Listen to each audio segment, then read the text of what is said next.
and welcome to another MSDP tutorial video. Today's video is the first in a set of new tutorials that's going to cover how to work with and manipulate video streams in MSDP. This series expands on concepts introduced in the Getting Started tutorial set, so it's strongly recommended that you watch that tutorial set first before continuing here. For this first video in the series, we're going to begin by looking at all of the source modules that are available to us. The source modules allow us to bring in video sources, either from our webcams, from our video and image files, or from other programs. Looking at the board that I've set up, we can see the standard camera capture module in the top left corner with the vSynth camera capture module below it. The second set, we have our easy video and image player, followed by our more robust video player module. We have our image to video module, our spout in module, which works identically to the siphon in module, which can be found here. The only difference being that I'm working on my PC, and spout is for PC, siphon is for Mac. And then on the bottom, we have the projector module that we're going to use to project and display the videos that we work with today. I won't be talking in detail about the projector module today. We'll be looking at that in more detail when we cover our output modules. The first module we're going to look at is the standard camera capture module. This is the first one available in the sources menu. And to get this working, all I need to do is make sure that I have a selected source that is plugged in and ready to go. In this case, the C922 ProStream webcam that I use for capturing. Once one is selected, we can turn the preview on to see that it is in fact capturing footage from the webcam. We have a couple of options here. We can either use the normal input or mirror it. Mirror, of course, looking more like working in a mirror. And we can also select the format. Now, the formats available will vary depending on the camera that you are using. My camera, as you can see, has a lot of different options for resolutions. For now, I'm going to leave it at its default resolution.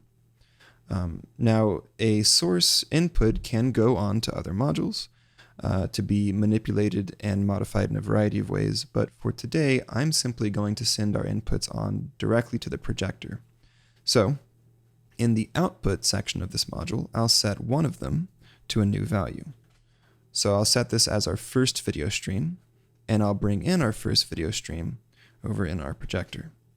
And we can see now, there I am. And if I switch the mode, that updates. If I switch the format, say bump it up to 800 by 600, we can see that change as well. Now, if we look at the projector for one moment, we can see that we're getting a FPS counter and that it's staying pretty high. Notice that we can make some modifications, and as we do that, we may see that counter bump down and back up. For example, if I turn off a preview, that counter stays pretty stable. But if I bump it up, it dips down before going back up.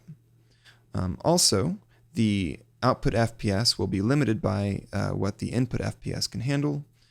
So if I set this to something really large, like 1920 by 1080, we're going to see a big dip in FPS. And we can see that it's actually struggling to keep up. So I'm going to bring that back down to the defaults, let's see, 640 by 480. And now we're working with a much better stream. So at this point, I want to move on, and I'm going to look at the easy video and image player. We'll come back to the vSynth camera capture in a little bit to see what it can do in a different way from the default camera. But over here in the easy video and image player, this is a great way to get started very quickly working with image files and video files. I'm going to bring some in now from the collection manager. We can always drag and drop files from our desktop or from our file browser, but today I have videos ready in my collection manager. So I'm going to go to User Collections, I'm going to go to Video, and I'm going to use this Strobe A video, which I like a lot. Now, what I'm going to demonstrate is that we can actually drag the Strobe A video.move into the first player here. We can drag it into the video file player. We can even drag it into the image file player, and I'll show you why that's not so useful for us. So first, I'll drag this into the first row the first player, and I will turn loop on, and I'm going to do something kind of funky at first. I'm going to set this also to output to channel 1. This is not ideal, and I want to show you why. So I'll set that to 1, and I'll start it playing. Okay, so right away, we're not seeing anything. We're not capturing that over here in our projector. And that's because what happens when you send two streams to the same path, the image that we see displayed is the last one to actually be calculated. So it looks like in this scenario, the Strobe A video is being calculated a little bit faster or a little bit earlier than the camera capture, which means that we're never getting a chance to actually see the Strobe A video. So it's always a good idea when we're working with different inputs to set them to different video channels. So I'm going to set this now to video channel 2. I'm going to come back to the projector, and I'll set the input that to video channel 2. And now we can see the Strobe A video looping. Now, like I said, this is a great way to quickly get videos up, but we don't have any tooling to slow down or speed that up, nor to work with audio. However, one thing that I want to point out is that we can also bring images into here. So I've got this image that I took when MSDP was very, very, very young. I'm going to drag that into a second player. I will set that to a new video stream. I'll set video stream 3, and I'll hit play. Now, because it's a still image, our preview doesn't show anything. But if I come into the projector and switch that to the third input, we can see that old image. Sometimes images get flipped or inverted when they get displayed, and I'll show you a way that we can work around that using the image to video module. But for now, we have 3 video sources, 1 camera capture, and 2 from the Easy Video and Image Player. And we can cycle through them in the projector by choosing our input number, either 3, wrong direction, 2, or 1, and we can just rotate between these, either by using the up and down arrows, by typing in a number and hitting enter, or as long as we're cautious, we can even use automation to control that. For now, let's keep looking at the other modules. Next, I want to look at the image to video module. Now, as I said before, we can actually bring videos into here. If I drag and drop the video and turn the preview on, we can see that we get a still image, and it will not move forward in time. Often, the y-axis gets flipped on here, and so it's a good idea to begin by clicking that flip Y toggle to the on position. This is set to output 3. I'm going to move that to output 4. That way we don't get any weird overlap. And if I go back to 4, we can see that still image there. So you can use this for video, but of course it's not strongly recommended. What I'm going to put in here instead of that video feed is our MSDP logo. I can simply drag and drop that to replace it. Now I want to show you something funny. I'm going to stop the second video feed, Strobe A 2, and I'm going to switch to that video feed in the projector. And notice that even though I set it to the second video feed, which is the Strobe A, we're not seeing anything. That's because until we send an actual active stream into the projector, it will continue to display the most recent active stream. So that means if I go back to my camera feed, okay, we can see the camera feed again. If I go back to Strobe A, we get nothing. If I go to the additive image and come back, again, we get nothing on Strobe A until we start it. So you may get unexpected results if you're working with feeds that have been stopped. Just keep that in mind. So one of the advantages to using the image to video module is that we have some dials that we can use to manipulate the image. For example, we can rotate it, and we can choose a different bound mode if we want to.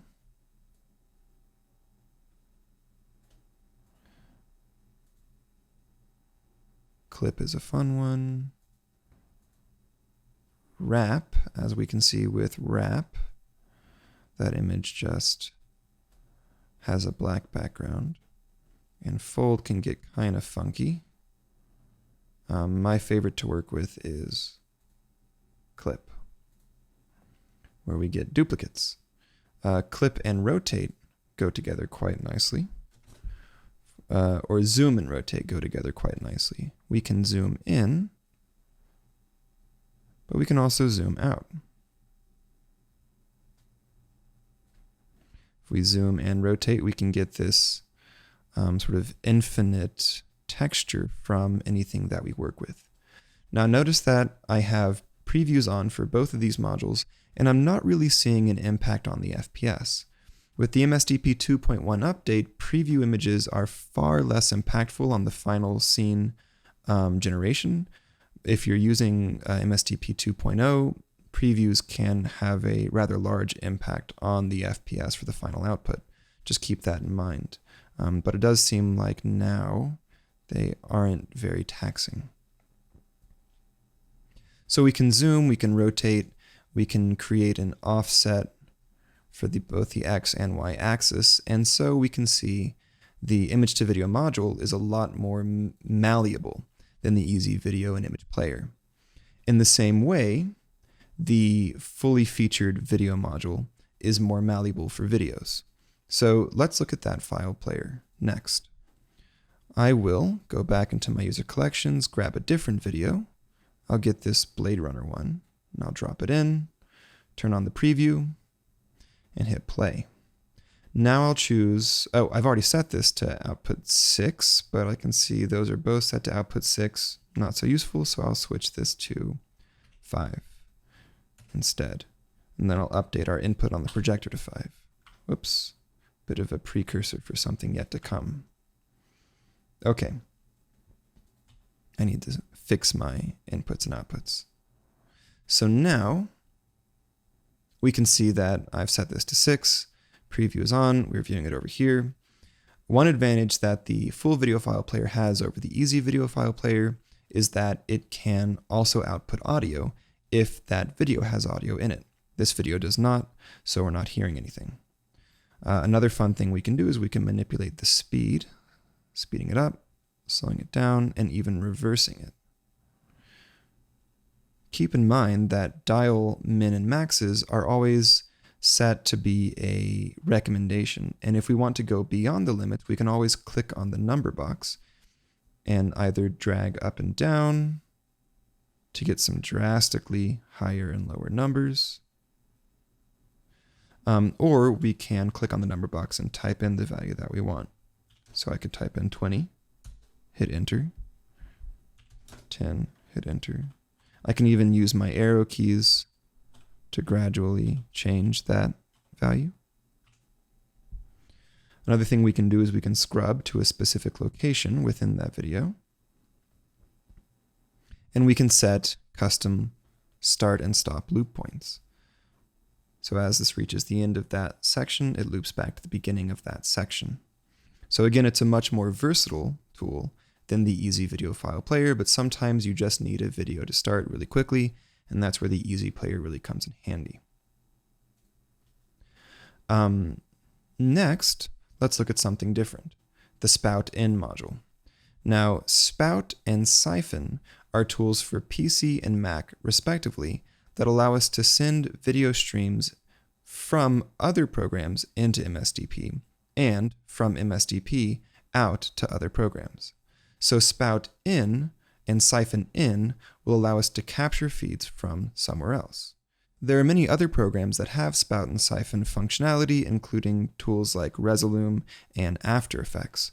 But today I'm simply going to use a very straightforward Spout tester, which is generating this DirectX 11 video that's rendering at about 60 frames per second. And I can click on this and move it around. So again, this is not MSDP, what we're looking at now. This is just a very simple program that generates an image for testing purposes, and it sends it out via a Spout Out function. So this Spout Out is called Spout DX11 Sender, and you'll notice that in our module over here, the module has actually found the Spout DX11 Sender. If you don't see the Spout output that you're looking for, you can always refresh the sender list. If we select that and then preview it, we can see right there, sort of as expected, right, that spout video coming in on channel 5. I already set that one. So if I go video input and set that to 5, we can now see the video stream from this third party, or not MSDP application, now coming into MSDP. And if I manipulate one, we can see those manipulations are in fact being reflected in MSDP. So this is a great way to combine your favorite applications together. Now, finally, I want to look at the other video capture module, the vSynth Camera FM module. So I need to set a new output. I don't know why that says 1. I don't know what I was thinking. I'll set that back to 0, and then I'll set this one to 7. Now, one thing that's really critical to understand about the way that webcams work is that we can only send a webcam feed to one module at a time. If we want to stop using this module, we can. I will just simply select another source. Now notice that video has stopped capturing. I can come over here where that source C922 Pro is already selected. If I turn the preview on, we don't see anything, and that's because one difference in the VS Camera FM module is we have to toggle it on. This little white box is our power toggle, and as soon as I click on it, we see that video right there. So now if I output to channel 7, there I am. But you'll notice one important difference. There's something funky going on with this video feed. If we look closely, we can see that the sort of star in the sky motion that's happening in Strobe A is slightly manipulating the pixels in this video. That's where the big difference comes into play. We don't have as many options. We can still select our feed size, but we can't select mirror like we could on the first one. But what we get instead is this frequency modulation parameters for the x-axis and the y-axis. And we can see that right now we have a little bit of y-axis frequency modulation happening. And we've set our input to that second video feed. Now you have to be careful now. We don't want to create a feedback loop. But I'm going to go ahead and bring the FM synthesis up. That's pretty cool. Let's toggle that dial to become even higher. Remember that vSynth modules function a little bit differently because they use the UI that Kevin Cripper built for his vSynth library. And we're keeping that UI intact. So we have these toggles everywhere. Those are the vSynth toggles. And in this case, they toggle between the dials having a small range and the dials having a large range. I'll keep that small range for the y-axis and use a larger range for the x-axis. Now what we'll notice is that if I switch between inputs, and I can use anything but input 7 for this, 3, now we can see the MSDP module image. 4, there's this overlay. Input 5, there's our spout cube. And input 6, there's that paused video. Let's play that again. So the one thing I'm not going to do is I'm not going to go up to input 7 because that can create some sort of wild feedback loops. But I can go back to input 1, right, where we get a pretty bizarre result. That's pretty great.